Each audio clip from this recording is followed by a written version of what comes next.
Most hot topic కానీ లేకపోతే ఇప్పుడు ఏపీ స్టేట్ గురించి మాట్లాడితే అందులో జగన్ గారి గురించి మాట్లాడే ముందు నాకు I have small video to show you. So అంటే మీరు చూసుంటారా, బట్ వాలంటీర్ల వ్యవస్థ తీసుకొచ్చి ప్రతి ఇంటికి సేవను అందించే కార్యక్రమం చేసాం. వివక్ష లేకుండా, కరప్షన్ లేకుండా దాదాపుగా 2,70,000 కోట్ల రూపాయల పైచిలకు ఇంటి వద్దకి అందించగలిగాం. ఇప్పుడు చూడని మార్పులు తీసుకురావడమే కాకుండా ఒక చదువుల రంగం అయితేనేమి, ఒక విద్యారంగం. Just pause it. సో ఇది ఆల్మోస్ట్ ఒక 13 minutes or 10 minutes వీడియో ఉంది సార్. ఇందులో ఆల్మోస్ట్ ఒక 7 to 8 minutes వరకు he mentioned about the schemes and all, ఎక్కడెక్కడ ఎంతెంత దీన్ని I don't know whether to name it as freebies or not, but సంక్షేమం గురించి ఇన్ని లక్షల కోట్లు లేకపోతే ఇంతమంది ఇన్ని లక్షల మంది ఇన్ని కోట్ల మందికి హెల్ప్ చేస్తాను అది అనుకుంటూ. So being a CM, of course ఇప్పుడు technically right now is the next CM. So first time అని అంత ఎమోషనల్గా చూడడము, ఆల్మోస్ట్ ఏడుస్తున్నారేమో అనిపించింది నాకైతే వీడియో చూసేటప్పుడు. So and but still even then he was mentioning only about సంక్షేమం అని నాకు అనిపించింది. So correct me if I'm wrong. And ఇప్పుడు కూడా ఓడిపోయిన తర్వాత ఓటమికి వీళ్ళందరూ ఓట్లు ఏమైనాయో అనే ఒక క్వశ్చన్ వేసినప్పుడు, సో ఐ థాట్ లైక్ అంటే ఇంకా అర్థం కావడం కష్టమా, సంక్షేమం ఒకటి సరిపోదు అనే ఒక క్వశ్చన్ వచ్చింది. So what is your view on it? ప్రతి రాజకీయ నాయకుడికి కూడా ప్రజలు ఓటేసినప్పుడేమో మనం అసలు ఏనుగెక్కినట్టుగా ఉంటుంది. అనుభవం పెద్దగా లేనప్పుడు అందులో 30-40 ఏళ్ళు డక్కాముక్కలు తిన్న వాళ్ళకి ఇవన్నీ, వాజ్పేయి గారు అనుకోండి, గెలుపు ఓటమి అనేది పెద్దగా పట్టించుకున్న మనిషి కాదు. ఆయన ఒక్క ఓటుతో పార్లమెంట్లో ఆయన ఓడించారు. రైట్. గెలుపు ఓటు ముఖ్యం అనుకుంటే ప్రధానమంత్రిగా ఆయన ఎంతమంది అనుకోనొచ్చు. ఆయనకి పరపతి ఉంది, గుడ్ విల్ ఉంది. మరి ఆ ప్రభుత్వం కావాలని ప్రజలంతా చాలా మంది కోరుకున్నారు, డబ్బులకు కొరత లేదు. రైట్. అలాగే కొద్దిపాటి చిన్న ట్విస్ట్ చేస్తే పార్లమెంట్లో అప్పుడు అవిశ్వాస తీర్మానం జరిగినప్పుడు నో కాన్ఫిడెన్స్ మోషన్, ఇంగ్లీష్ చెప్తే అర్థమవుతుంది, తెలుగు చెప్తే అర్థం కాదు. నాకేమో తెలుగు మాట్లాడితే తెలుగు, ఇంగ్లీష్ మాట్లాడితే ఇంగ్లీష్ అలవాటు. దానిలో గిరిధర్ గమాంగ్ అని చెప్పని ఆయన ఒరిస్సా ముఖ్యమంత్రిగా ఉన్నారు. ఓకే. అంతకుముందు ఎంపీగా ఉన్నారని, ఎంపీగా కొనసాగుతున్నారు. రాజ్యాంగం ప్రకారం కొంతకాలం పాటు ఎంపీగా ఉంటే ముఖ్యమంత్రిగా ఉండొచ్చు. రైట్.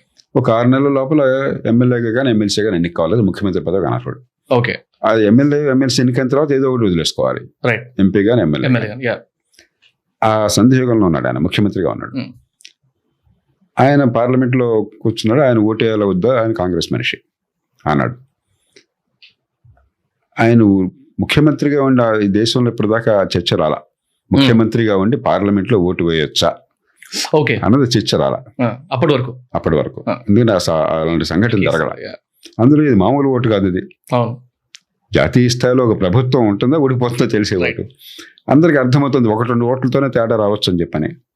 మన బాలయోగి గారు మన రాష్ట్రానికి అప్పుడు ఉమ్మడి ఆంధ్రప్రదేశ్ చెందినటువంటి తూర్పుగోదావరి జిల్లా పరిషత్ చైర్మన్ చేశారు. నాకు బాగా తెలిసాను, నేను కలెక్టర్గా ఉండగా నాకు నా జిల్లా పరిషత్ చైర్మన్.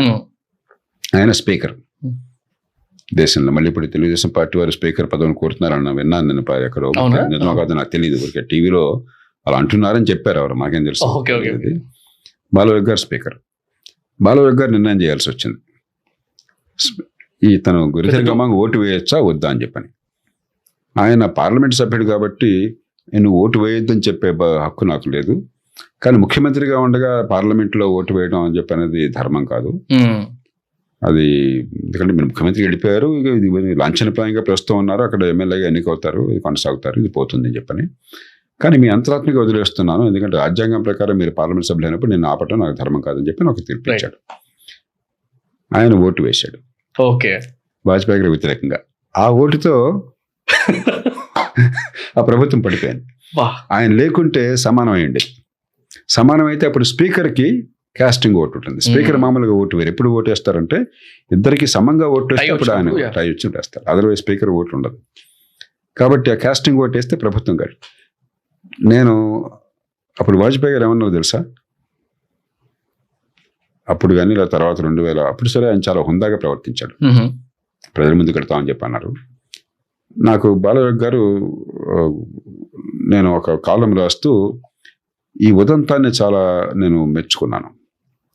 ఎందుకంటే మన లాంటి దేశంలో ఒక సర్పంచ్ పదవి, మండల ప్రెసిడెంట్ పదవి, లేకపోతే ఎమ్మెల్యే పదవికి కూడా కోట్ల రూపాయలు ఖర్చు పెట్టి కొనేసి అమ్మేసి గందరగోళం చేసి, ఇలాంటి దేశంలో దేశ జాతీయ స్థాయిలో కేంద్ర ప్రభుత్వం అంటే ఇష్టం లేదు కాబట్టి ఆ మాట అంటలేదు. కేంద్రం అంటే నాకు ఇష్టం ఉండదు. యూనియన్ ప్రభుత్వం అంటారు, జాతీయ స్థాయి ప్రభుత్వం అంటారు. మీరు లోకల్ గవర్నమెంట్ ఎక్కువ చూస్తారు కదా. Yeah. సరే, మామూలు పరిభాషలో కేంద్ర ప్రభుత్వం, ఆ ప్రభుత్వాధినేత, ఆ ప్రభుత్వమే మనుగడ ఉంటుందా లేదా ఊడిపోతుందో ఉన్నప్పుడు మరి ఈ నిర్ణయం తీసుకోవటం నేను చాలా మెచ్చుకున్నాను. ఎందుకంటే మీరు చాలా పద్ధతి ప్రకారం చేశారు. ప్రభుత్వం ఉంటుందా లేదా దానికంటే విలువలు పాటించారని చెప్పాను. వెంటనే ఆయన నాకు ఫోన్ చేశారు. అది చదవగానే ఆయన పేపర్లో కాలం చదవగానే జయప్రకాష్ గారు, నాకు చాలా భయం వేసింది, నా వల్ల ప్రభుత్వం పడిపోయింది కదా అని చెప్పని, మీ కాలం చూసిన తర్వాత నాకు గుండె ప్రాణం తెలిసి వచ్చింది, అమ్మాయి నాకు తప్పు చేయలేదు, చరిత్రలో చెడుగా నిలిచిపోను అని చెప్పని చెప్పన్నారు. అలాగే వాజ్పేయి గారు, దానికని వాజ్పేయి గారు కోపాడు స్పీకర్ని. ఆయన పిలిచి, ఏమయ్యా నీ వల్ల ప్రభుత్వం పోయింది అనొచ్చు, ముందే అసలు ఆయన ఒత్తిడి తీసుకురావచ్చు. Because they know the case కాబట్టి పొరపాటును కూడా చేయాలి. అలాగే 2004లో అద్భుతమైన పని చేశారు ఆయన. 1998 నుంచి 2004 దాకా వాజ్పేయి గారి ప్రభుత్వం, మీరు ఏ రకంగా మాట్లాడినా కూడా గొప్ప ప్రభుత్వం. చాలా ప్రతికూల పరిస్థితులు, చాలా అడ్వర్సిటీ ఉన్నా కూడా అటు 17-20 పార్టీలను సమర్థించుకురావాలి. ఎవడెప్పుడు ఏనాడు నారాజు అవుతాడు, కోపం వస్తుందో తెలియదు మనకి. ఇటు ఆర్థికంగా ఫైనాన్షియల్గా ఏమైందంటే, పొఖరణలో అణు విస్ఫోటం జరిగినప్పుడు, పొఖరణ్ అని చెప్పని రాజస్థాన్లో మనం ఆటం బాంబు పెంచి బహిరంగంగా డిక్లేర్ చేసాం, మోరల్లెస్ మాకు ఆటం బాంబులు ఉన్నాయని చెప్పి. వెంటనే అమెరికా, మిగతా దేశాలు మన మీద శాంక్షన్స్ ఇంపోజ్ చేశారు, ఆంక్షలు పెట్టారు. టెక్నాలజీ అంతా వెళ్ళదు, మరి డబ్బులు అప్పులన్నీ ఆర్థికంగా చాలా కష్టంగా ఉన్నాం. ఇవన్నీ ఎదుర్కొని కానీ వాళ్ళ దేశంలో మనం గర్వించే విషయాలు ఏమన్నా మొదలుపెట్టింది వాజ్పేయి గారు. నేషనల్ హైవేస్ ఇవాళ ఉన్నాయంటే దాని ప్రారంభమైన. ఈవేళ మీరు మొబైల్ టెలిఫోన్స్ ప్రతి చేతికి ఉన్నాయని చెప్పంటే ఆనాడు తీసుకొచ్చిన విధానాలు. ఈనాడు గ్లోబల్ వార్మింగ్ దృష్టిలో పెట్టుకుని ఈ ఇథనాల్, ఆ ఇథనాల్ని కంపల్సరీగా మ్యాండేటరీగా పెట్రోల్లో కలపాలని చెప్పని ఆదేశం ఇచ్చి అమలు చేసింది ఆయన. అట్లాగా మీరు ఏది చేసినా కూడా చాలా కష్టమైన పరిస్థితుల్లో గొప్ప పనులు చేశాడు. ఆర్థికంగా బ్రహ్మాండమైన అభివృద్ధి సాధించారు. ఇండియా షైనింగ్ అనుకున్నారు. మధ్యతరగతి యువత అంతా కూడా అసలు భవిష్యత్తు అందంగా ఉంటుందని చెప్పన్నారు. ఢామ్ని జనం ఓడించారు 2004లో. ఆయన ఏమన్నారు తెలుసా? నా పార్టీ ఓడింది కానీ ప్రజాస్వామ్యం గెలిచింది, ప్రజలు గెలిచారు అన్నాడు. అంటే అధికారంలో ఉన్నానా లేదా అని కాకుండా ప్రజలు దేశాన్ని గురించి ఆలోచిస్తే ఆ తీరు వేరు, ఆ స్పందన వేరు. అధికారమే పరమావధిగా ఉండి అధికారం నా జన్మ హక్కు, నన్ను సెల తీసిస్తారని చెప్పి అనుకుంటే తీరు ఇంకో రకం ఉంటుంది. రెండోది, నేను చూడలేదు ఇంత మునుపు, మీరు చూపెట్టిన దానిలో కొద్ది క్లిప్పింగ్లో 2,70,000 కోట్ల రూపాయలు పంపిణీ చేశాను అని చెప్పి సగర్వంగా చెప్పుకున్నారు. అసలు ఆ ప్రభుత్వంతో వచ్చిన చిక్కే ఇది. ఆ గవర్నమెంట్ పన్నుల డబ్బులు లేకపోతే అప్పులు తీసుకొచ్చి ఢిల్లీ నుంచి వచ్చిన డబ్బులు తీసుకుని మరి వాళ్ళు పోషించుకుని, ఉద్యోగుల జీతాలు, మీకు జీతాలు, లేకపోతే మీ కార్లు, మీ గొడవలు ఎవరు ఉంటాయి కదా,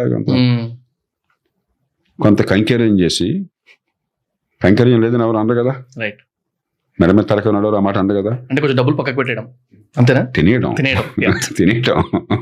మరి లేకపోతే పెరుగు 30-40 కోట్లు ఎలక్షన్ ఖర్చు పెడితే తినేయకుండా నడుస్తుందా? మనం ఏమైనా నిన్న పుట్టిన వాళ్ళం కాదు కదా. అందరూ తింటున్నారని అంటలా. కొందరు జగన్మోహన్ రెడ్డి ప్రభుత్వంలో కూడా చాలా నిజాయితీగా ఉన్నవాళ్ళు కొందరు నాకు తెలుసు. ఎమ్మెల్యే నిజాయితీగా ఉన్నవాళ్ళు అప్పుడు ఇప్పుడు తెలుసు నాకు. కానీ ఒక వ్యవస్థగా ఇవాళ అవినీతి లేకుండా, దోచుకోకుండా ఇది నడుస్తుంది అన్నది అది చాలా పిచ్చివాళ్ళ మాట. ఇవాళ ఆంధ్రప్రదేశ్లో కనీసం 10,000 కోట్ల రూపాయలు ఎలక్షన్ల ఖర్చు అయిందని చెప్తున్నారు. కొంతమంది మీరు అమాయకులు సార్ 20,000 కోట్లు అని చెప్తున్నారు. కొన్ని నియోజకవర్గాల్లో 100 కోట్ల దాకా ఖర్చు పెట్టారు అసెంబ్లీ కొన్ని చోట్ల. కాబట్టి మీరు తినడం అనివార్యం. ఇదంతా అయ్యాక కొంత మిగిలిన ఆ డబ్బుని అందరికీ చాలా నిజాయితీగా పంపిణీ చేశాను. నేను బటన్ బాగా నొక్కాను. అరే, బటన్ నొక్కడం కోసం నువ్వెందుకయ్యా? పరిపాలన చేయడం కోసం ప్రభుత్వాన్ని ఎన్నుకున్నాం. పరిపాలన అంటే మా ఉమ్మడి సౌకర్యాలు. మీకు నాకు కానీ మన జీవితంలో ఆ గతంలో కూడా మాట్లాడుకుంటాం. బహుశా మనం ఏం చేస్తామనేది మన ఇష్టం.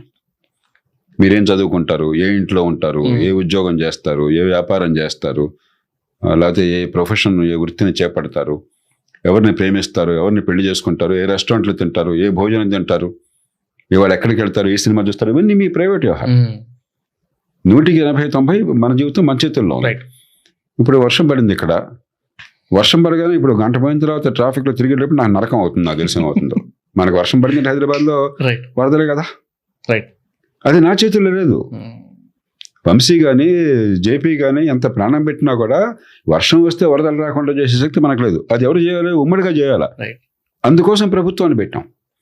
మంచినీళ్ళు మనకు అందాలి. మంచినీళ్ళు డబ్బులు మనకు కట్టినా కూడా మంచినీళ్ళు మన ఇంటికి రావాలంటే ప్రతోడు బావి నవ్వుకుంటాడు ఇంట్లో. కరెంట్ కావాలా, కరెంటు డబ్బులు కడుతున్నాం, రైట్. కానీ కరెంట్ మన ఇంటికి రావాలా, అది నీ చేతులు, మీ చేతిలో నా చేతిలో లేదు. ట్రాఫిక్ సరిగ్గా నడవాలా. ఏదో ఒకళ్ళని కొట్టుకుని ఒక వెహికల్ తగలగానే లేకపోతే లెఫ్ట్ నుంచి ఓవర్టేక్ చేసి రెడ్ లైట్ నుండి జంప్ చేస్తున్నారు అనుకోండి, మన బతుకు నరకం అవుతుంది. దాన్ని మనం ఆపలేం. ఇవన్నీ ఉమ్మడి అవసరాలు, రైట్. ఉమ్మడి సేవలు. రోడ్లు బాగుండాలా, మన పిల్లలకి మంచి చదువు అందాలా. ఊరికే చదువు అందడం కాదు, పేరు ఉత్తుత్తి చదువు కాదు.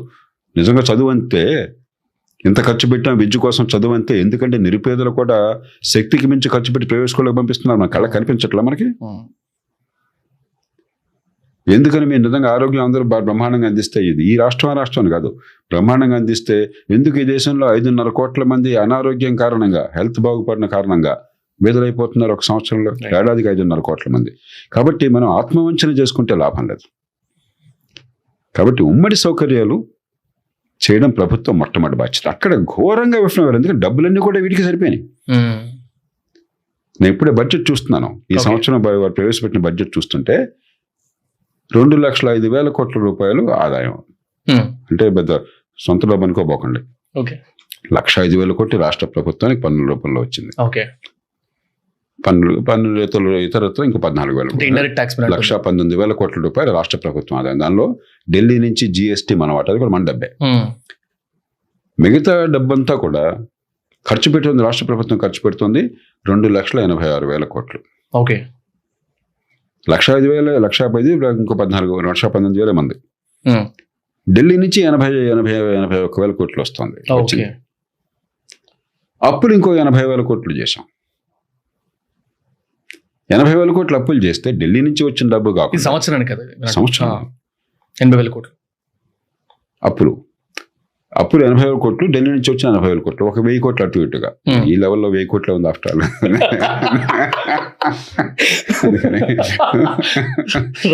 ఇంత చేస్తే క్యాపిటల్ ఇన్వెస్ట్మెంట్ అంటాం. అంటే పెట్టుబడి 30,000 కోట్లు పెట్టుబడి చూపెడుతున్నారు. ఏ పెట్టుబడి నాకు వివరాలు తెలియదు, కానీ వాళ్ళ లెక్కల ప్రకారం 30,000 కోట్లు పెట్టుబడి.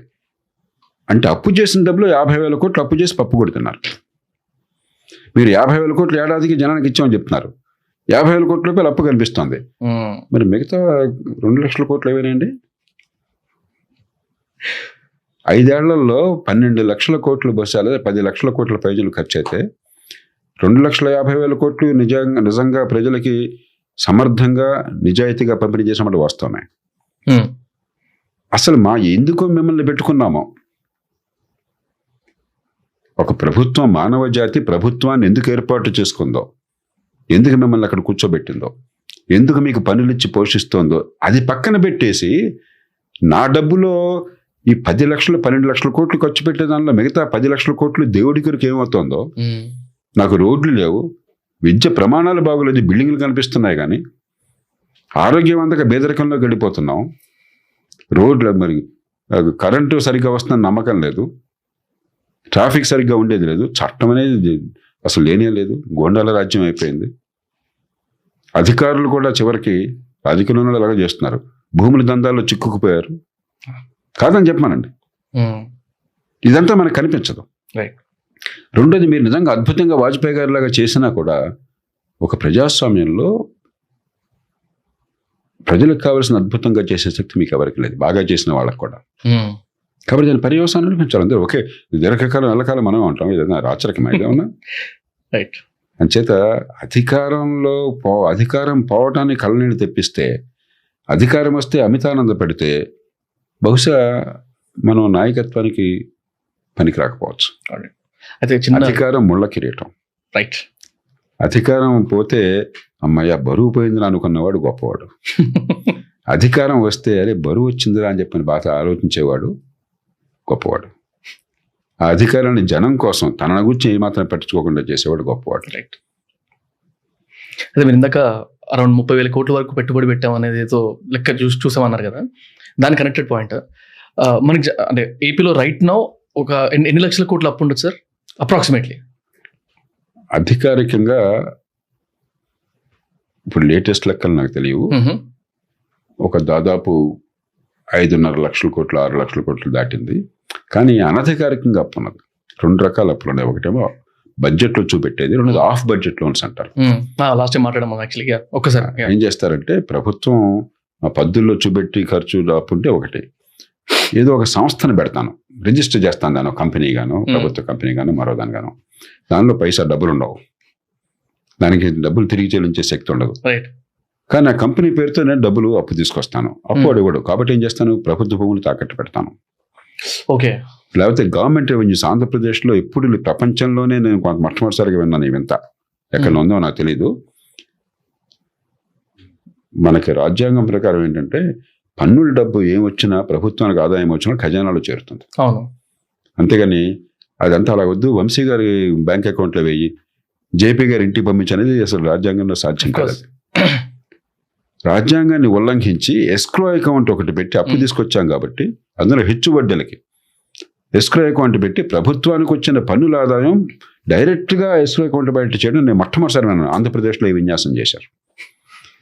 ఇవన్నీ ఆఫ్ బడ్జెట్ లోన్స్ అనమాట, కనిపించవు. ప్రభుత్వ ఆస్తులు తాకట్టు పెట్టి, కలెక్టర్ ఆఫీసు సహా తాకట్టు పెట్టి. మూడోది ఇంకొకటి ఉంది,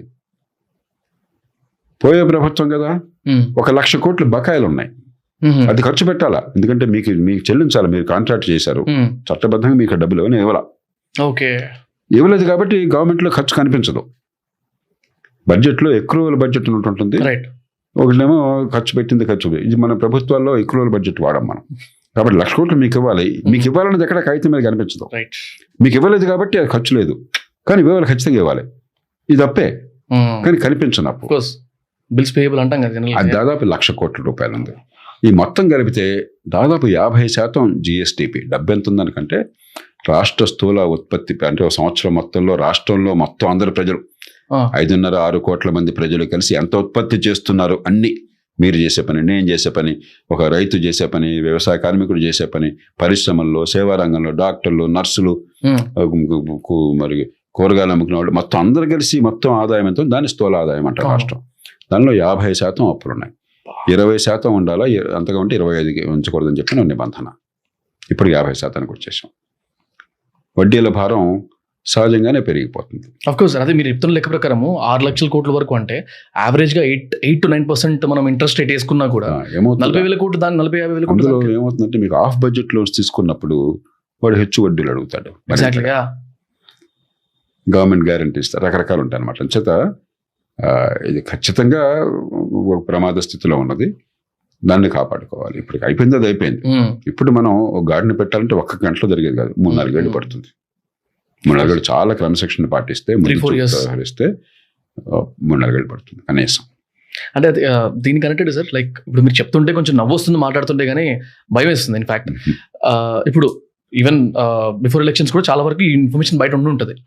ఆ లెక్కను చూసుకుంటుంటే నేను నిన్న I was watching some video where సంవత్సరానికి అరౌండ్ 70,000 కోట్ల వరకు సంక్షేమ పథకాల కింద, ఫ్రీబీస్ కింద వెళ్తున్నాయి డబ్బులు, డైరెక్ట్ అకౌంట్స్కి వెళ్తున్నాయి, డైరెక్ట్ బెనిఫిషరీస్కి అంత అమౌంట్ వెళ్తుందని కూటమి, TDP or Janasena and NDA కూటమి దగ్గర తీసుకొస్తే వాళ్ళు ఇచ్చిన సూపర్ 6 కానీ వీటన్నిటిలో లెక్కలు చూసుకుంటే అరౌండ్ 1.2 lakhs నుంచి 1.5 lakhs వరకు సంవత్సరానికి చెల్లించాల్సిన సంక్షేమ పథకాలని విన్నాను నేను. So how far is it possible for them to do? నేను ఒక అంచనా వేశాను, పూర్తిగా ఇప్పుడు మనకు కరెక్ట్గా ఫైనల్గా తెలియదు.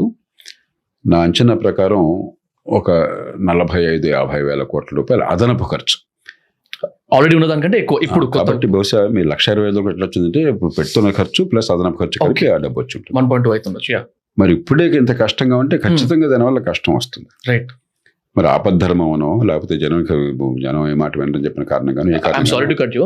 దీంతో కనెక్టెడ్ ఏంటంటే నేను ఒక వీడియో చూస్తాను మీ ఛానల్లోనే, వెర్ యూ మెన్షన్ దట్ బాబు ఎక్కువ ఖర్చులు పెట్టి అంటే డబ్బులు పంచిపెట్టినా అడుగుతానన్నారు అనమాట. అందుకే ఆ డైరెక్ట్ క్వశ్చన్ అడుగుతారు. అందుకని ఇప్పుడు ఎవరు చేసినా కూడా ఇప్పుడు మరి మాట ఇచ్చారు, వచ్చారు. రైట్. కాబట్టి ఇప్పుడు నేను ఇక్కడ వచ్చేదాకా ఆ కసరత్తే చేస్తున్నాను. ఓకే. ఆఫీస్లో నా బృందంతో, టీంతో కూర్చుని ఇప్పుడు రాష్ట్రాన్ని గట్టెక్కించాలి. మరి ఒక ప్రభుత్వం మాట ఇచ్చిన తర్వాత మాట వెనక్కిపోకూడదు. కాబట్టి 3-4 పద్ధతులు అనుసరించాలి. ఒకటి ఫేజింగ్. ఇప్పుడు పెన్షన్లు ఇప్పుడు 2,740 300 3,000 ఉన్నాయి. 4,000 చేస్తా ఉన్నారు, కొందరికి 6,000 చేస్తా ఉన్నారు, కొందరికి 10,000 చేస్తా ఉన్నారు. ఒక్కరోజు చేయక్కర్లా, ఏడాదికి ఇంత అని పెంచండి. ఎప్పుడు ఏమవుతుందంటే ఒక్కసారి భారం 10 రెట్లు పడకుండా కొంచెం 10-20% పడింది అనుకోండి, నెక్స్ట్ ఇయర్ కొంచెం పెంచండి. ఈ లోపల ఏమవుతుందంటే మనకి ఈ ఆర్థిక ప్రగతి గ్రోత్ రేట్ ఒక 7-8% సాధారణంగా ఉంటుంది కాబట్టి, మరి మీరు చవటలుగా పరిపాలిస్తే తప్ప ఇన్ఫ్లేషన్ ఒక 4-5% ఉంటుంది కాబట్టి ఒక 12% నామినల్ గ్రోత్ అంటాం. 12-13% నామినల్ గ్రోత్ అంటే మీకు ఆదాయం కూడా ప్రభుత్వానికి ఆ మేరకు పెరుగుతుంది ఆటోమేటిక్గా. కాబట్టి కొంచెం వెసులుబాటు వస్తుంది. 3-4 ఏళ్లలో 40-50% అవుతుంది. కాబట్టి ఇవాళ పెట్టేది రేపటి కొంచెం వాయిదా వేసాం, లేకపోతే కొంచెం ఇవాళ కొద్దిగా పెట్టి రేపు చేసాం అనుకోండి, చిన్న చేస్తే ప్రజలు అర్థం చేసుకుంటారు. గతంలో మరి జగన్మోహన్ రెడ్డి గారు చేసినప్పుడు కూడా ఏడాదికి ఎంత పెంచారు, ఒక్కసారి ఎంత చేయాలి నమ్మకం పెంచారు. రెండో పద్ధతి ఏంటంటే పెట్టే ఖర్చు అనుత్పాదకంగా, అంటే అన్ప్రొడక్టివ్గా కాకుండా అదే ఖర్చు అదే మనుషులకి ప్రొడక్టివ్గా చేయొచ్చు. ఉదాహరణకి అమ్మఒడి పేరుతో 15,000 రూపాయలు పంచారు జగన్మోహన్ రెడ్డి ప్రభుత్వం. ఇప్పుడు కొత్తగా రాబోయే ప్రభుత్వం ఆ హామీ ఇచ్చింది, అందరికి ఇస్తాం, అక్కడ కుటుంబానికి ఒక బిడ్డ అనుకుని అంటున్నారు. ఇప్పుడు కుటుంబంలో అందరు పిల్లలు ఉన్నారు, పెద్ద తేడా ఉండకపోవచ్చు కానీ ఉంది. కానీ మీ పిల్లలు స్కూల్లో ఉన్నారు కాబట్టి మీ చేతిలో డబ్బులు ఇస్తున్నామనే కానీ పిల్లల చదువు ఏమవుతుంది, అసలు ఆ పిల్లలు ఏం నేర్చుకుంటున్నారు, రేపు పొద్దున వాళ్ళ జీవితానికి పనికొచ్చేవాళ్ళుగా తయారవుతున్నారు, వాళ్ళకి స్కిల్ ఏమైనా వస్తుందా, అది పట్టించుకున్న నాతులు లేడు. గవర్నమెంట్లో చదువు కోసం అని చెప్పని ఆంధ్రప్రదేశ్లో ఏడాదికి ఒక్కొక్క బిడ్డ మీద 90,000 రూపాయలు ఖర్చు పెడుతున్నాయి. ఇవన్నీ కలిపితే బహుశా 90,000 దాటి ఉంటుంది, 95,000 దాకా కూడా వచ్చి ఉంటుంది. విద్య ఖాతాలో గడిపోతుంది, విద్య రావట్లా. పరీక్షల్లో పాస్ అవుతున్నారు, మార్కులు వస్తున్నాయి కాగితం మీద, సర్టిఫికెట్లు వస్తున్నాయి, బోరపరిక ఉండబోతాను. కాబట్టి దీన్నే ఆ పిల్లల బతుకు బాగు చేయడం కోసం ఉపయోగించాం అనుకోండి, దానిలో కొంత భాగాన్ని పెట్టుబడి పెట్టి వాళ్ళకి టాబ్లెట్లు ఇచ్చామనుకోండి, అసెస్మెంట్ వాళ్ళకి సాంకేతికంగా వెళ్ళడం కాదు అని చెప్పేది, ఖర్చుని ఇంకో రకంగా చేయడం, రీస్ట్రక్చర్. అంటే ఒక ఫలితం వచ్చేట్టుగా, బేదరికం పోయేట్టుగా, ఆదాయాలు పెరిగేట్టుగా. ఊరికే ఇచ్చేసాం, పంజారం ఇచ్చా, నాకు ఓటే. ఇప్పుడు మన డీల్ అంతా అది కదా. జగన్మోహన్ రెడ్డి గారు చెప్పిన మాట అంతా ఏంటి, 2,50,000 కోట్లు పంచా, నాకు ఎందుకు ఓటు పడలా, నేను డబ్బులు ఇస్తా, నాకు ఓటేసాయి. అది కాదు, మీ జీవితాలు బాగుపడతాయి. బాగుపడడానికి మార్గం చూపెట్టి చేసాం అనుకోండి, అప్పుడు ఎల్లకాలం పుచ్చుకుని చేయకాకుండా రేపు పొద్దున మిగతా వాళ్ళతో పోటీ పడగలరు. ఇక్కడ వంశీ ఎందుకు కూర్చోవాలి, ఓ కుర్రాడు అక్కడ పేద కుటుంబంలో పుట్టినవాడు తెలివితేటలుండి ఆ తపనుంటే ఎందుకని మీ స్థానంలో కూర్చోకూడదు? ఇవాళ ఛాన్స్ ఇచ్చావు మనం, లేదు అసలు స్కిల్ ఎక్కడ, నైపుణ్యం ఎక్కడ, అది ఉంటే ఎవరితోనే పోటీ పడగలరు కదా, పెరగలరు కదా. కాబట్టి ఆ రకంగా చేయొచ్చు. మూడోది, మనం ఏం చేస్తాం, సంతృప్త స్థాయిలో అని చెప్పి అందరికీ పంపకాలు మొదలెట్టాం. రేషన్ కార్డు నాకు తెలిసినంత వరకు కరెక్ట్గా వెరిఫై చేద్దాం, ఆంధ్రప్రదేశ్లో ఉన్న కుటుంబాల కంటే రేషన్ కార్డులు ఎక్కువ ఉన్నాయి, తెల్ల రేషన్ కార్డులు. మనమే చెప్తాం మళ్ళీ పేదరికం మా వాళ్ళు తగ్గిపోయింది, 25%, 15%, 10%, 11% ఉందని చెప్తున్నాం. 100%, 90% మనం పంచుతున్నాం.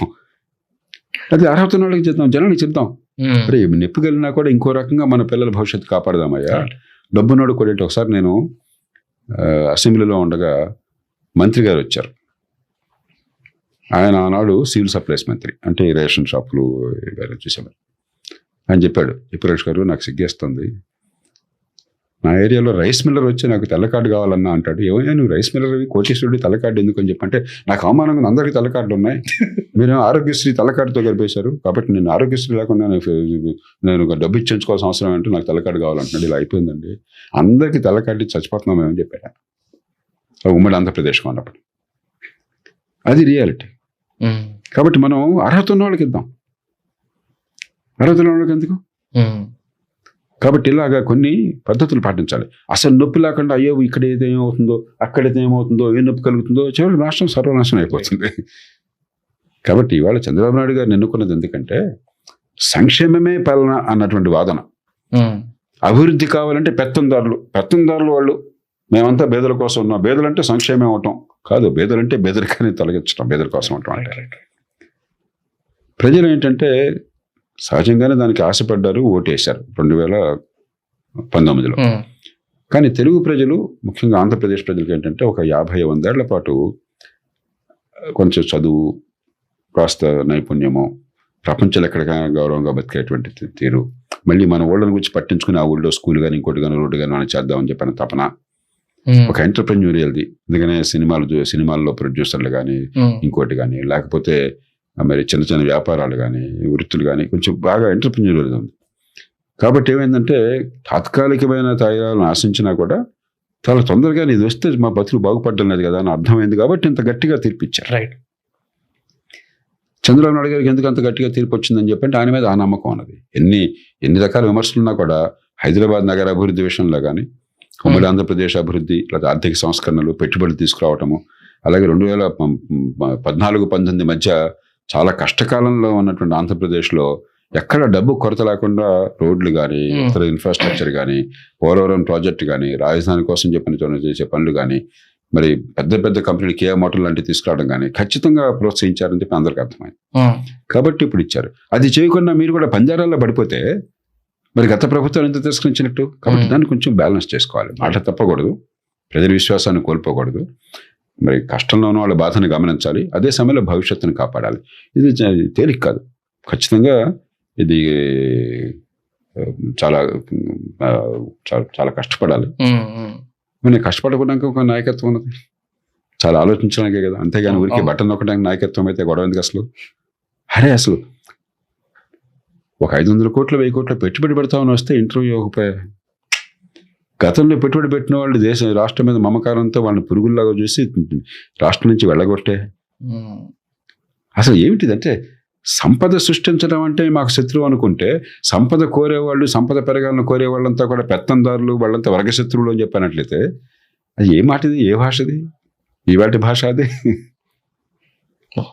సరే, ఇప్పుడు ఇదంతా చెప్తున్నారు కదా, అఫ్కోర్స్ మీకు అనాలిసిస్ ఉంటుంది. లాస్ట్ టైం మనం మాట్లాడినప్పుడు కూడా మాట్లాడాము. ఇంత టైప్ ఆఫ్ అంటే ఇట్లాంటి రిజల్ట్ ఎక్స్పెక్ట్ చేస్తారా ఈ నెంబర్స్తో? స్టేట్ పాలిటిక్స్ గురించి మాట్లాడుతున్నాం, ఫస్ట్ నేను ఏపీ గురించి మాట్లాడుతున్నాను. నేను ఎక్స్పెక్ట్ చేయను ఇంత గట్టిగా ఉంటుందని. ఎందుకంటే ఖచ్చితంగా అటు డెవలప్మెంట్ ఇటు వెల్ఫేర్ రెంటిని సమన్వయం చేసే ప్రభుత్వం కావాలా. ఇప్పుడున్న ప్రభుత్వం ఆ పని చేయడం లేదు, రాష్ట్రం సర్వనాశనం అవుతుంది అని నేను బహిరంగ పిలుపునిచ్చాను. నేను రహస్యమేం లేదు, కారణాలు కూడా చెప్పాను. నేను ఏం చేసినా కూడా కారణాలు చెప్తాను. ఒక రేషనల్ తీసుకుని దాన్ని కొందరు కులం అంటారు, కొందరు మతం అంటారు, కొందరు వర్గం అంటారు. ఇప్పుడు మన కరం కొద్ది ఎక్కడో పుట్టాం మనం, పుట్టికి ఎక్కడో తప్పదు కదా. ఇప్పుడు తెలంగాణలో ఇప్పుడు నా మీద కోపం వస్తే కేసీఆర్ గారు ఆయన ఆంధ్రప్రదేశ్ ఎక్కడ ఇక్కడ మాట్లాడతారు అంటాడు. ఆయన మళ్ళీ ఆయన వాదన సమర్థిస్తే జేపీ గారు ఈ మాట అన్నాడు కదా అంటాడు. సో ఇది పట్టించుకోకూడదు, మనంత రకరకాలుగా ఉంటాయి. ఖచ్చితంగా ఆర్థిక అభివృద్ధి తప్ప, ఎకనామిక్ గ్రోత్ తప్ప పేదరికం నుంచి బయటపడడానికి సాధ్యం కాదు. మన యువత ఆశ నిలవడం సాధ్యం కాదు. నేను 100% దానిలో నాకు మనస వాచ కరణ నేను నమ్ముతున్నాను. ఈ టెక్నాలజీ ఉపయోగించి, ఇన్వెస్ట్మెంట్ ఉపయోగించి మన పిల్లలు కళ్ళగంటున్నారు. ఆ కళలు నెరవేర్చే బాధ్యత మనకు. ఈ దేశంలో పుట్టాను కాబట్టి నా కర్మ అని ఎందుకు అనుకోవాలా? ఫలానా తల్లి కడుపును పుట్టాను కాబట్టి నా కర్మ అని ఎందుకు అనుకోవాలా? దాని నుంచి బయటపడే అవకాశం మొట్టమొదటిసారిగా ప్రపంచ చరిత్రలో మనకుంది.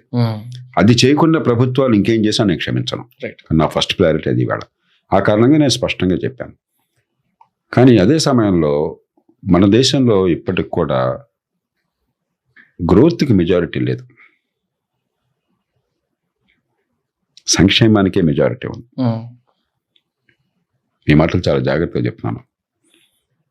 అందుకని జాతీయ స్థాయిలో కూడా మోదీ గారి 10 ఏళ్లలో ఆయన మీద మీకు ఎన్ని కోపాలు ఉన్నా కూడా ఆర్థికంగా బ్రహ్మాండంగా కష్టపడ్డాడు, ఇన్ఫ్రాస్ట్రక్చర్ బాగా వచ్చింది, క్రమశిక్షణ పాటించారు, పెట్టుబడులు వస్తున్నాయి, గ్రోత్ వస్తుంది, అందరూ ఒప్పుకుంటారు. అది కానీ చాలా చోట్ల దెబ్బతిన్నారు.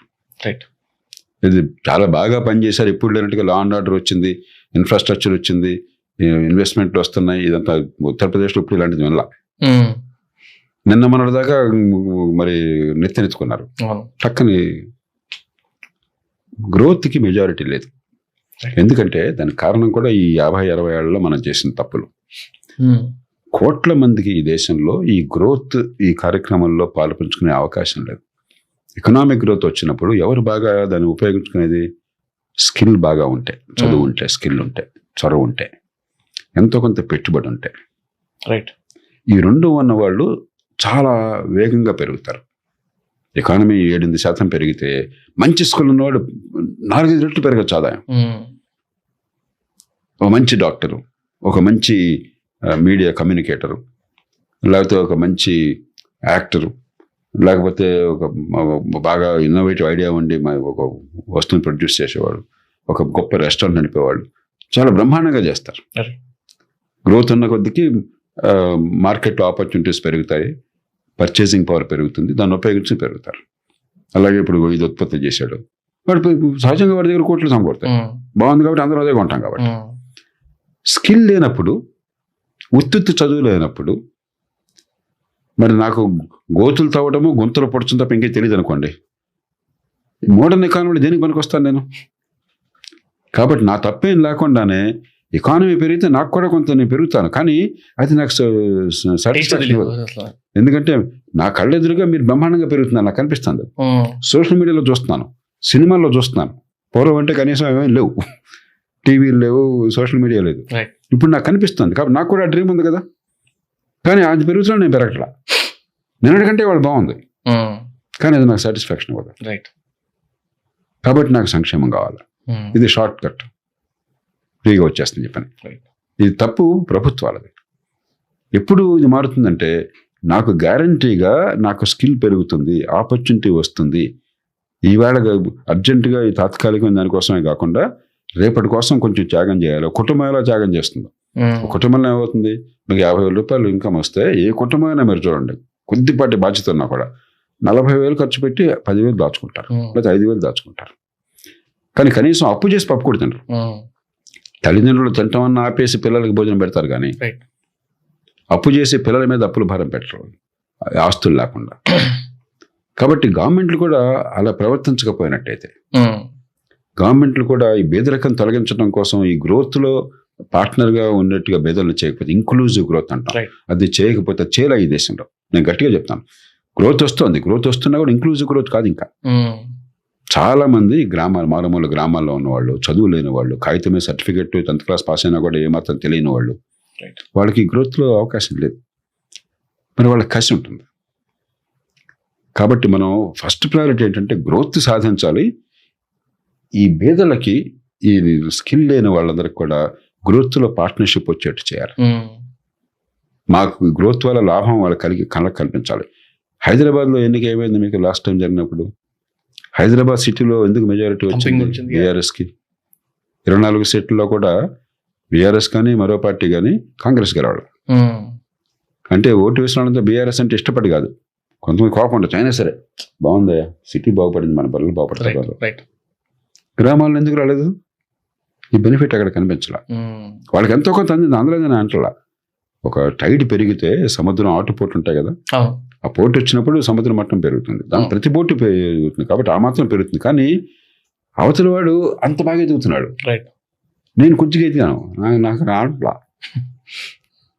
కాబట్టి గ్రోత్కి ఓటు చాలా కష్టం. వాళ్ళు చేయాల్సింది గ్రోత్ సాధించాలి, సంక్షేమాన్ని సరైన మోతాదులో, రాష్ట్రం నాశనం కాకుండా దాన్ని బ్యాలెన్స్ చేయాలి. అన్నిటికంటే ముఖ్యం ఈ గ్రోత్కి వల్ల నాకు పెద్దగా జీవితం బాగుపడలేదని చెప్పని ఆక్రోశిస్తున్నటువంటి వాళ్ళు మెజారిటీ ఉన్నారు ఈ దేశంలో. వాళ్ళకి నాకు అవకాశం ఉంది, 5-10 ఏళ్లలో నా బతుకు బాగుపడుతుంది, ఇదిగో నాకు స్కిల్ వస్తుంది, నాకు మంచి హెల్త్ కేర్ వస్తుంది, ఇదిగో పక్కనే చిన్న టౌన్స్ వస్తున్నాయి, కాబట్టి ఎక్కడో హైదరాబాద్ వచ్చి బిక్కు చిన్న జీతం కోసం పనిచేయక్కర్లేదు పెద్ద స్కిల్ లేనప్పుడు. నా ఊరి పక్కనే నాకు మంచి 20,000 రూపాయలు, అక్కడ 30,000 సంపాదించుకో, అక్కడ 20,000 సంపాదన హైదరాబాద్ 50,000 సమానం. నాకు ఆలనా పాలన ఉంటుంది, నాకు తెలిసిన వాళ్ళు ఉంటారు. కాబట్టి ఆ కాన్ఫిడెన్స్ ఉండేటువంటిది గ్రోత్లో పార్ట్నర్గా ఉండేటువంటి వ్యవస్థ నిర్మాణం చేయాలి. అది జరగల. అనంతసేపటికి హైదరాబాద్ అభివృద్ధి, అమరావతి అభివృద్ధి కావాలి, హైదరాబాద్ కావాలి, అమరావతి కావాలి, కానీ అది చాలదు. కాబట్టి క్వాలిటీ ఎడ్యుకేషన్, స్కిల్స్, డబ్బులు ఖర్చు పెట్టడం కాదు. అమ్మఒడి డబ్బులు ఖర్చు పెడితే స్కిల్ రాకుండా ఉపయోగం అండి. ఎంతకాలం పోషిస్తాను? 15,000తో జీతం బాగుపడిపోయిందా? ఏదో ఇచ్చావు పుచ్చుకున్నాడు, మా డబ్బే కదా, మీ డబ్బు కాదు కదా అది. కానీ జీవితం అనేది ఏమాట్లా ఆ పూట ఏదో గడిచింది అంతే. ఇది ఇవాళ ఛాలెంజ్ అది. అయితే ఇప్పుడు ఈ రిజల్ట్ చూసాక నాకు ఒక క్వశ్చన్ ఏమొచ్చిందంటే, ఇంటర్వ్యూలో మేము మాట్లాడుతుండే, మరి 10-11 సీట్స్తో వైసీపీ ఆ స్టేజ్లో ఉండిపోయి ఎన్డీఏ ఇంత స్ట్రాంగ్ ఉంటే ప్రతిపక్షం లేకపోవడం, మరీ ఒకటి గ్రోత్ లేక, అవకాశాలు లేక, మిగతా రాష్ట్రాలు, తీర ప్రాంతంలో ఉన్న రాష్ట్రాలు, ఇప్పుడు నవీన్ పట్నాయక్ని ఓడించినా కూడా ఒరిస్సా గత 10-15 ఏళ్ళుగా బ్రహ్మాండంగా ముందుకెళ్ళింది. మనకంటే చాలా పేదరికంలో ఉన్న రాష్ట్రం అయినా కూడా ఒక డైనామిజం చూపెట్టింది. తమిళనాడు మనం చెప్పక్కర్లేదు, అసలు పోలికే లేదు. మరి మనం విడిపోయినటువంటి తీర ప్రాంతం కాకపోయినా కూడా ఆయన ఓడించినా కూడా టీఆర్ఎస్ని బీఆర్ఎస్ని తెలంగాణ కనిపిస్తుంది హైదరాబాద్ ఒకటిది. కానీ అది ఒక్కటే చాలు, దానివల్ల అయితే ఇంత గట్టిగా తీర్పు రాదు. ఒక చాలా అడ్డగోలు పరిపాలన, ఒక మాఫియా రాజ్యం. అసలు నీకు హక్కులు లేవు, నువ్వు మాట్లాడతావా కొల్లబడుస్తాను, ఎవరు చెప్తా చూస్తాను, నేను అంతు తేలుస్తాను, ప్రాణం తీస్తాను. లేకపోతే భూములన్నీ కూడా అధికారులు మరి పదవిలో ఉన్న వాళ్ళు కూడా ల్యాండ్ సెటిల్మెంట్స్ నాకు 10% నాకు ఇచ్చే ఒకటి ఇస్తాను. చాలా అలాగే సారా షాపుల్లో గవర్నమెంటే ఆ షాపులు పెట్టేసింది. దేశమంతా కూడా డిజిటల్ టెక్నాలజీ యూపీఐ అనేది నాకు ఇప్పటికీ తెలియదు అదేంటో సరిగ్గా చేత కాదు, కానీ ప్రపంచంతో నేర్చుకున్నది. అలాంటప్పుడు డిజిటల్ కాదట, క్యాష్ అయ్యేవారట. ఆ క్యాష్ ఎంత ఇస్తారో తెలియదు ఎవరికి, ఎంత పుచ్చుకుంటారో. కొంత డబ్బు పెద్దలకు వెళ్ళిపోతుందట, పైప్ లైన్ పర్ఫెక్ట్గా క్రియేట్ చేస్తున్నారట. ఇవన్నీ ప్రజలకు అర్థమైపోతున్నాయి. అంటే ఒక అడ్డగోలు వ్యవహారం. మన దేశంలో చట్టం లేదు, పాటు లేదు. చట్టం ఉన్నవాడికి చుట్టం అందరూ తెలుసు, పెడుతున్నవాడు దెబ్బరే. కానీ దానిలో కూడా ఒక స్థాయి దాటిపోయింది, ఒక మాఫియా రాజ్యం లాగా వచ్చింది. దానివల్ల నిరసన వచ్చింది ప్రజల్లో. ఒక మోరల్గా రివర్షన్ వచ్చినప్పుడు 1977 ఎమర్జెన్సీ అప్పుడు ఉత్తరాదిన ఎమర్జెన్సీ కారణంగా చాలా మంది ఇన్సల్ట్ ఫీల్ అయిపోయారు. రెవల్యూషన్ వచ్చింది.